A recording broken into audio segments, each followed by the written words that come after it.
मित्रांनो, वयाच्या 40शी ओलांडल्यानंतर अनेक लोकांना हळूहळू शरीरात विविध प्रकारचे बदल जाणवू लागतात.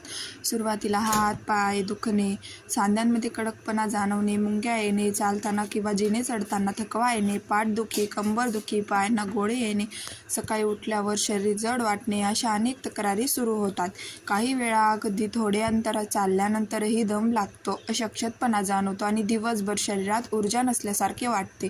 मग या त्रासापासून काही काळ आराम मिळावा म्हणून आपण वेदनाशामक गोळ्या, स्प्रे, मलम किंवा इतर तात्पुरते उपाय करत राहतो.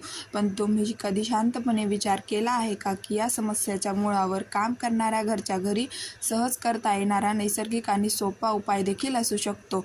मित्रांनो, आज नैसर्गिक उपचार मराठी या आपले चॅनल आपण अशाच एका पारंपरिक आणि नैसर्गिक उपायाबद्दल सविस्तर माहिती जाणून घेणार आहोत. हा उपाय कोणताही चमत्काराचा दावा करणार नाही, परंतु योग्य आहार, निरोगी जीवनशैली आणि नियमित सवयीसोबत केल्यास शरीराला आवश्यक पोषण मिळण्यास मदत होऊ शकते. अनेक पारंपरिक घरगुती पद्धतींमध्ये काही विशिष्ट पदार्थ रात्रभर भिजवून सकाळी सेवन करण्याची पद्धत सांगितली जाते. अशा पद्धतीमुळे काही पदार्थ अधिक मऊ होतात, त्यांचे पचन तुलनेने सोपे होऊ शकते आणि त्यामधील काही पोषक घटक शरीराला अधिक चांगल्या प्रकारे उपलब्ध होण्यास मदत होऊ शकते. आपण हे मान्य केले पाहिजे की आजची धावपळीची जीवनशैली, सततच्या मानसिक ताण, अपुरी झोप, चुकीच्या वेळेवर होणारा आहार, जास्त तेलकट आणि प्रक्रिया केलेले पदार्थ, कमी हालचाल वाढते, वजन, मधुमेह, उच्च रक्तदाब, कोलेस्ट्रॉल यासारख्या समस्या शरीराच्या एकूण आरोग्यावर परिणाम करतात. याचा परिणाम रक्ताभिसरणावर, स्नायूंवर, सांध्यांवर आणि मज्जासंस्थेवरही होऊ शकतो. त्यामुळे शरीरात जडपणा, थकवा, हात पाय बधीर होणे, मुंग्या येणे, एकाग्रता कमी होणे, स्मरणशक्तीवर परिणाम होणे अशा अनेक तक्रारी दिसू शकतात. अर्थात अशी लक्षणे अनेक गंभीर आजारांचेही संकेत असू शकतात. त्यामुळे ती सतत जाणवत असल्यास डॉक्टरांचा सल्ला घेणे अत्यंत महत्त्वाचे आहे. परंतु चांगली गोष्ट अशी आहे की निरोगी आहार, नियमित व्यायाम, पुरेशी झोप आणि काही पारंपरिक नैसर्गिक खाद्यपदार्थाचा योग्य पद्धतीने समावेश केल्याने शरीराला आवश्यक पोषण मिळू शकते आणि आरोग्य सुधारण्यास मदत होऊ शकते. यासाठी नेहमीच महागडे औषधे किंवा खर्चिक उपचारांची गरज असते असे नाही. आपल्या स्वयंपाकघरात सहज उपलब्ध असलेल्या काही साध्या पदार्थांमध्येही भरपूर जीवनसत्वे, खनिजे, फायबर, अँटीऑक्सिडंट्स आणि शरीरासाठी उपयुक्त पोषक घटक असतात. योग्य पद्धतीने त्याचे सेवन केल्यास ते शरीराच्या नैसर्गिक कार्याने आधार देऊ शकतात. मित्रांनो, कल्पना करा की रात्री एखादा साधा नैसर्गिक पदार्थ स्वच्छ पाण्यात भिजत ठेवला आणि सकाळी त्याचे योग्य प्रमाणात सेवन केले तर त्या पदार्थातील पोषक घटक शरीराला अधिक सहज उपलब्ध होऊ शकतात. यामुळे शरीराला ऊर्जा मिळण्यास, पचन सुधारण्यास, स्नायू आणि सांध्यांच्या आरोग्याला आधार मिळण्यास तसेच शरीरात ताजेतवाने वाटण्यास मदत होऊ शकते. अर्थात हा कोणताही जादुई उपाय नाही आणि एका दिवसात सर्व समस्या नाहीशी होतील अशी अपेक्षा ठेवू नये. मात्र सातत्याने चांगल्या सवयी अंगीकारल्यास त्याचा सकारात्मक परिणाम हळूहळू जाणवू शकतो. आजच्या या माहितीपूर्ण व्हिडिओमध्ये नैसर्गिक उपचार मराठी या आपल्या चॅनलवर आपण अशाच एका सोप्या, पारंपरिक आणि घरच्या घरी सहज करता येणाऱ्या नैसर्गिक उपायाबद्दल सविस्तर जाणून घेणार आहोत. हा उपाय कसा तयार करायचा, कोणत्या वेळी घ्यायचा, त्यामागील पोषण मूल्य काय आहे, शरीरातील रक्ताभिसरण चांगले राहण्यासाठी त्याची कशी मदत होऊ शकते, तसेच हा उपाय करताना कोणत्या गोष्टीची काळजी घ्यावी याची संपूर्ण माहिती आपण पुढे पाहणार आहोत. त्यामुळे हा व्हिडिओ शेवटपर्यंत नक्की पहा, कारण प्रत्येक माहिती तुमच्या आरोग्यासाठी उपयुक्त ठरू शकते. मित्रांनो, आता आपण ज्या नैसर्गिक उपायांबद्दल बोलत आहोत त्यामागचा उद्देश शरीराला आवश्यक पोषण मिळवून देणे, दैनंदिन आहार अधिक संतुलित बनवणे आणि शरीराची नैसर्गिक कार्यांना आधार देणे हा आहे. अनेक लोकांना असं वाटते की वयानुसार सांधेदुखी, स्नायूंमध्ये वेदना, हात पायांना मुंग्या येणे, शरीर जड वाटणे किंवा सतत थकवा जाणवणे या गोष्टी अगदी सामान्य आहेत. परंतु अनेक वेळा या तक्रारीच्या मागे पोषणातील कमतरता, कमी हालचाल, अपुरी झोप, वाढता ताण, मधुमेह, उच्च रक्तदाब, वाढलेले वजन किंवा इतर आरोग्यविषयक कारणे असू शकतात. त्यामुळे अशा तक्रारी दीर्घकाळ कायम राहिल्यास स्वतःहून निष्कर्ष काढण्याऐवजी वैद्यकीय तपासणी करून योग्य कारण जाणून घेणे अत्यंत आवश्यक आहे. आपल्या शरीरामध्ये असलेली मज्जासंस्था, स्नायू, सांधे आणि रक्ताभिसरण याचे कार्य एकमेकांशी घट्ट जोडलेले असते. जेव्हा शरीराला आवश्यक जीवनसत्वे, खनिजे आणि इतर पोषक घटक पुरेशा प्रमाणात मिळत नाहीत तेव्हा थकवा, अशक्तपणा, हात पायांमध्ये मुंग्या येणे, स्नायूंमध्ये गोळे येणे किंवा सांध्यांमध्ये कडकपणा जाणवणे यासारख्या समस्या वाढू शकतात. त्याचप्रमाणे अपुरी झोप, सतत बसून काम करणे, व्यायामाचा अभाव आणि चुकीच्या खाण्यापिण्याची सवयी यांचाही शरीरावर परिणाम होतो. म्हणूनच केवळ एका उपायांवर अवलंबून न राहता संपूर्ण जीवनशैली सुधारण्याकडे लक्ष देणे अधिक महत्त्वाचे ठरते. आनंदाची गोष्ट अशी आहे की आपल्या स्वयंपाकघरात सहज उपलब्ध असलेल्या काही मसाल्यांमध्ये नैसर्गिकरित्या अँटीऑक्सिडंट्स, सुगंधी वनस्पतीजन्य संयुगे आणि शरीरासाठी उपयुक्त घटक आढळतात. हे पदार्थ संतुलित आहाराचा भाग म्हणून योग्य प्रमाणात वापरल्यास पचनक्रिया, एकूण आरोग्य आणि शरीराच्या नैसर्गिक कार्यांना आधार मिळू शकतो. आज नैसर्गिक उपचार मराठी या आपल्या चॅनलवर आपण अशाच एका सोप्या घरगुती पेयाची माहिती जाणून घेणार आहोत, जी तयार करण्यासाठी फारसा खर्च किंवा विशेष साहित्याची आवश्यकता नाही. हे पेय तयार करण्याची पद्धत अतिशय सोपी आहे. सर्वप्रथम एक स्वच्छ लहान पातेले घ्या आणि त्यामध्ये साधारण 1 ग्लास पाणी स्वच्छ घाला. हे पाणी मंद आचेवर गरम करण्यासाठी ठेवा. पाणी गरम होऊ लागल्यावर त्यामध्ये दालचिनी 1 छोटा तुकडा घाला. दालचिनीचा सुगंध आणि त्यामधील नैसर्गिक वनस्पतीजन्य घटक अनेक पारंपरिक आहारपद्धतीमध्ये महत्त्वाचे मानले जातात. त्यानंतर त्यामध्ये 1 मोठी वेलची घाला. मोठी वेलची तिच्या वैशिष्ट्यपूर्ण सुगंधासाठी आणि पारंपरिक वापरांसाठी ओळखली जाते. आता शेवटी 2 लवंगा हलक्या हाताने ठेचून त्या देखील या पाण्यात टाका. ही तिन्ही सामग्री पाण्यात घातल्यानंतर मिश्रण साधारण 2 ते 3 मिनिटे मंद आचेवर उकळू द्या, जेणेकरून त्याचा सुगंध आणि स्वाद पाण्यामध्ये व्यवस्थित मिसळेल. त्यानंतर गॅस बंद करा आणि हे पेय कोमट होईपर्यंत थंड होऊ द्या. जर तुम्हाला गोड चव आवडत असेल आणि तुमच्या आरोग्याच्या दृष्टीने योग्य असेल तर पेय कोमट झाल्यानंतर त्यामध्ये थोडासा गूळ किंवा 1 चमचा मध घालू शकता. मात्र ज्यांना मधुमेह आहे किंवा डॉक्टरांनी साखर कमी घेण्याचा सल्ला दिला आहे त्यांनी कोणतेही गोड पदार्थ घालण्यापूर्वी आपल्या डॉक्टरांचा किंवा आहार तज्ज्ञांचा सल्ला घ्यावा. हे पेय घेण्यासाठी अनेक जण रात्रीच्या जेवणानंतर सुमारे अर्धा तासाचा वेळ योग्य मानतात. मात्र प्रत्येक व्यक्तीची प्रकृती, औषधे आणि आरोग्याची स्थिती वेगळी असते. त्यामुळे हा उपाय नियमित सुरू करण्यापूर्वी गरज असल्यास तज्ज्ञांचा सल्ला घेणे योग्य ठरेल. कोणताही पेय किंवा घरगुती उपाय हे औषधाचा पर्याय नसून संतुलित जीवनशैली चा एक भाग म्हणूनच वापरला पाहिजे. मित्रांनो, अनेक वेळा लोक विचारतात की या उपायांचा परिणाम अधिक चांगला होण्यासाठी आणखी काही करता येईल का? यासाठी एक सोपी पारंपरिक सवय काही लोक अवलंबवतात.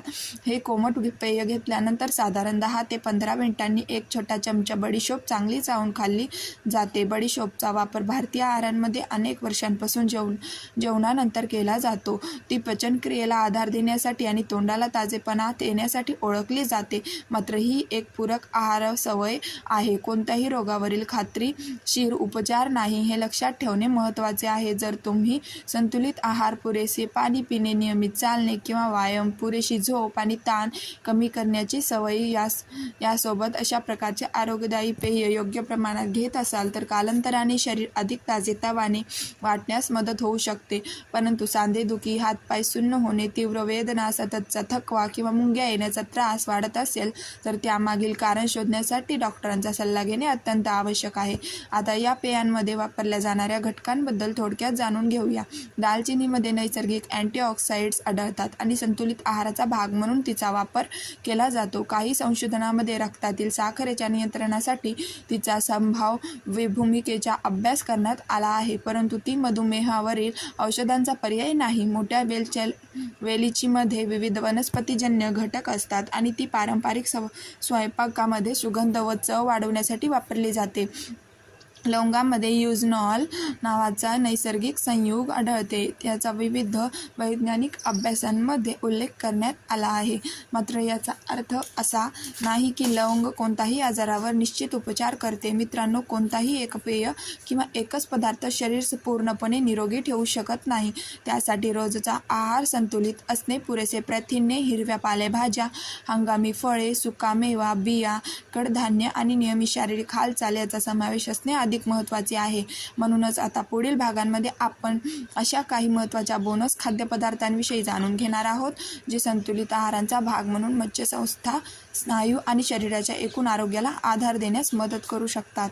त्यामुळे नैसर्गिक उपचार मराठीचा हा व्हिडिओ शेवटपर्यंत नक्की पहा आणि आणखीपर्यंत चॅनलला सबस्क्राईब केले नसेल तर लगेच सबस्क्राईब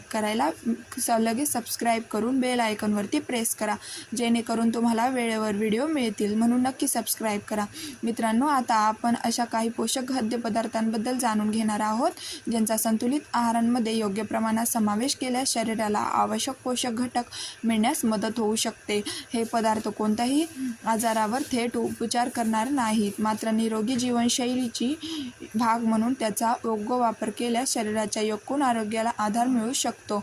त्यामुळे आज नैसर्गिक उपचार मराठी या आपल्या चॅनलवर आपण अशाच 2 लोकप्रिय सुपरफूड्सची माहिती सविस्तर पाहणार आहोत. सर्वप्रथम बोलूया जवस म्हणजेच फ्लॅक्स सीड्सबद्दल. आकाराने अतिशय लहान असलेल्या या बिया पोषण मूल्याच्या दृष्टीने अत्यंत समृद्ध मानल्या जातात. जवसामध्ये ओमेगा 3 फॅटी ॲसिड्स, फायबर, वनस्पतीजन्य प्रथिने, लिंक्स आणि अनेक उपयुक्त पोषक घटक आढळतात. संतुलित आहाराचा भाग म्हणून जवसाचा योग्य प्रमाणात वापर केल्यास हृदयाच्या आरोग्याला आधार मिळण्यास, पचनक्रिया सुधारण्यास आणि शरीरातली आवश्यक चांगल्या चरबीची गरज पूर्ण करण्यास मदत होऊ शकते. काही संशोधनामध्ये ओमेगा 3 फॅटी ॲसिड्सचा मज्जासंस्था, हृदय आणि शरीरातील दाह कमी होण्याशी संबंध असल्याचेही सूचित करण्यात आले आहे. अनेक लोक सतत थकवा, शरीरात जडपणा, काम करण्याची इच्छा कमी होणे किंवा दिवसभर ऊर्जा कमी असल्याची तक्रार करतात. अशा वेळी केवळ एखादा उपाय शोधण्याऐवजी आपल्या दैनंदिन आहारात पोषक पदार्थांचा समावेश करणे अधिक महत्त्वाचे ठरते. जवस हा त्यापैकी एक चांगला पर्याय मानला जातो. अर्थात तो कोणताही आजारावरील औषध नाही, परंतु संतुलित आहाराचा भाग म्हणून त्याचा उपयोग केला जाऊ शकतो. जवस खाण्याची योग्य पद्धतही जाणून घेणे महत्त्वाचे आहे. अनेक आहारतज्ज्ञ जवसाच्या बिया हलक्या आचेवर किंचित भाजून त्याची पूड करून हवाबंद डब्यात साठवण्याचा सल्ला देतात. त्यानंतर दररोज साधारण 1 चमचा जवसाची पूड दही, ताक, दूध, ओट्स, स्मूदी किंवा कोमट पाण्यासोबत घेता येते. काही जण ती भाज्यावर किंवा सॅलडवर भुरभुरूनही खातात. मात्र प्रमाणातच सेवन करणे आणि पुरेसे पाणी पिणे महत्त्वाचे आहे. आता बोलूया दुसऱ्या लोकप्रिय सुपरफूडबद्दल म्हणजे चिया सीड्सबद्दल. गेल्या काही वर्षात चिया सीड्सचा वापर मोठ्या प्रमाणात वाढला आहे. या लहान अशा बियांमध्ये फायबर, वनस्पतीजन्य प्रथिने, omega 3 fatty acids, calcium, magnesium, phosphorus तसेच विविध अँटीऑक्सिडंट्स आढळतात. त्यामुळे संतुलित आहारांमध्ये त्यांचा समावेश केल्यास शरीराला आवश्यक पोषण मिळण्यास मदत होऊ शकते. चिया सीड्सचे एक वैशिष्ट्य म्हणजे त्या पाण्यामध्ये भिजवल्यानंतर जेलसारख्या होतात. त्यामुळे त्या पचायला तुलनेने सोप्या होतात आणि बराच वेळ पोट भरल्यासारखं वाटण्यास मदत करू शकतात. अनेक लोक सकाळच्या नाश्त्यांमध्ये किंवा संध्याकाळच्या आहारामध्ये चिया सीड्सचा समावेश करतात. दूध, दही, स्मूदी, ओट्स, फळांचा बाउल किंवा साध्या पाण्यामध्ये भिजवूनही त्या सहज खाता येतात. जर तुम्ही तुमच्या दैनंदिन आहारांमध्ये जवस आणि चिया सीड्सचा योग्य प्रमाणात समावेश केला, त्यासोबतच भरपूर पाणी प्यायल्यात, नियमित चालतात, हलका व्यायाम केलात आणि संतुलित आहार घेतलात तर कालांतराने शरीर अधिक ताजेतवाने वाटण्यास मदत होऊ शकते. मात्र कोणत्याही गंभीर आरोग्य समस्यासाठी हे वैद्यकीय उपचारांचा पर्याय नाहीत, हे नेहमी लक्षात ठेवा. अनेक जण विचारतात की जवस आणि चिया सीड्स एकत्र खाऊ शकतो का? याचे उत्तर म्हणजे हो. योग्य प्रमाणात आणि आपल्या प्रकृतीनुसार दोन्हीचा आहारात समावेश करता येतो. काही लोक एक दिवस जवस आणि दुसऱ्या दिवशी चिया सीड्स घेतात, तर काही जण दोन्हीही थोड्या प्रमाणात एकत्र वापरतात. कोणती पद्धत निवडायची हे तुमच्या आवडीवर, आहारांच्या सवयींवर आणि आवश्यक असल्यास आहारतज्ज्ञांच्या सल्ल्यावर अवलंबून असते. महत्त्वाचे म्हणजे प्रमाणापेक्षा सातत्य अधिक आवश्यक असते. मित्रांनो, हे लक्षात ठेवा की निरोगी शरीर घडवण्यासाठी कोणतीही एकच पदार्थ किंवा एकच उपाय पुरेसा नसतो. योग्य आहार, नियमित व्यायाम, पुरेशी झोप, तणावावर नियंत्रण, भरपूर पाणी पिणे आणि वेळेवर आरोग्य तपासणी या सर्व गोष्टी एकत्रितपणे महत्त्वाच्या असतात. जर तुम्ही या सवयींसोबत आपण आज पाहिलेले घरगुती मसाल्यांचा काढा आणि संतुलित प्रमाणात जवस किंवा चिया सीड्स आहारांमध्ये समावेश केला तर शरीराच्या एकूण आरोग्याला चांगला आधार मिळू शकतो. मित्रांनो, जर तुम्हाला हात पाय सुन्न होणे, तीव्र सांधेदुखी, सततचा अशक्तपणा, वारंवार मुंग्या येणे किंवा इतर कोणताही त्रास दीर्घकाळ जाणवत असेल तर फक्त घरगुती उपायांवर अवलंबून न राहता त्वरित डॉक्टरांचा सल्ला घ्या. कारण अशा लक्षणामागे जीवनसत्वाची कमतरता, मधुमेह, थायरॉईड, मज्जासंस्थेचा विकार किंवा इतर वैद्यकीय कारणे असू शकतात. योग्य वेळी निदान आणि उपचार करणे हे सर्वात महत्त्वाचे असते. मित्रांनो, मला मनापासून आशा आहे की आज नैसर्गिक उपचार मराठी आपल्या चॅनलवर दिलेली ही सविस्तर माहिती तुम्हाला नक्कीच उपयुक्त वाटली असेल. जर हा व्हिडिओ तुम्हाला आवडला असेल तर तो तुमच्या कुटुंबापर्यंत आणि मित्रपरिवारांपर्यंत जरूर शेअर करा. कारण योग्य आरोग्यविषयक माहिती इतरांनाही उपयोगी पडू शकते. अशाच प्रकारचे संशोधनारित माहितीपूर्ण आणि सोप्या भाषेत समजावून सांगणारे आरोग्यविषयक व्हिडिओ नियमित पाहण्यासाठी नैसर्गिक उपचार मराठी या आपल्या चॅनलला नक्की सबस्क्राईब करा आणि बेल आयकॉन दाबा, जेणेकरून नवीन व्हिडिओची सूचना तुम्हाला सर्वप्रथम मिळेल. पुन्हा भेटूया एका नव्या उपयुक्त आणि माहितीपूर्ण व्हिडिओमध्ये. तोपर्यंत स्वतःची आणि आपल्या कुटुंबाची आरोग्याची काळजी घ्या. धन्यवाद.